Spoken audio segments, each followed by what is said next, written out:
அவர் பண்ண 2 மிகப்பெரிய மிஸ்டேக்னால 1,00,000 கோடியை இழந்துட்டேன் அப்படின்னு சொல்றாரு. Hello friends, welcome to Vijay 360. நீங்க தோத்துட்டீங்கன்னு வச்சுக்கோங்களேன், கீழே விழுந்துட்டீங்க, மூக்கு உடஞ்சிருச்சு, உங்ககிட்ட எதுவுமே இப்ப இல்லை, ஓகேங்களா? உங்களை சுத்தி எல்லாருமே உங்களை பாக்குறாங்க. அந்த மாதிரி ஒரு ஸ்டேட்ல இப்ப நீங்க இருக்கீங்கன்னு நினைச்சுக்கோங்க. அந்த ஸ்டேட்ல நீங்க இருக்கும்போது உங்களுக்கு ஆல்மோஸ்ட் 99% யாராலுமே உங்களுக்கு ஹெல்ப் பண்ண முடியாது. அந்த 1% யாருன்னா உங்களால மட்டும்தான் உங்களுக்கு ஹெல்ப் பண்ண முடியுங்க அப்படின்னு சொல்றாரு. ஏர்செலோட எக்ஸ் ஓனர் பார்த்தீங்கன்னா, அவர் பேர் சிவசங்கரன். அவர் வந்து பார்த்தீங்கன்னா, ரத்தன் டாட்டாவோட மிகப்பெரிய ஃபேன் இருக்காரு. 4 ஃப்ளைட் ஜெட்டு, 700 கோடிக்கு ஐலேண்ட் அப்படின்னு சும்மா வாழ்ந்திருக்காருங்க மனுஷன்.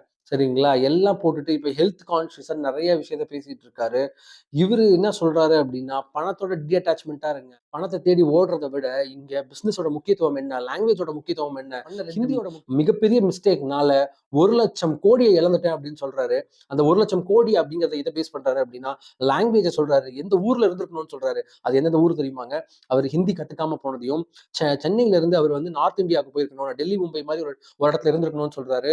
மொத்த ஊரையும் சுத்தி பார்த்ததுக்கு அப்புறம் அவரு எந்த ஊர்ல இருக்கிறது பெஸ்ட்ன்னு கேட்டா இந்தியான்னு சொல்றாரு. கேட்டா இங்கதான் ஹெல்த் ப்ராப்ளம் அப்படின்னா டாக்டர்ஸ் இமீடியட்டா கிடைப்பாங்க, மத்த ஊர்ல எல்லாம் அப்படி இல்லை அப்படின்னு ரொம்ப அழகா எக்ஸ்பிளைன் பண்றாரு. அதை பத்தி நம்ம இன்னொரு ஷார்ட்ஸ்ல பார்க்கலாம். Thank you so much for watching.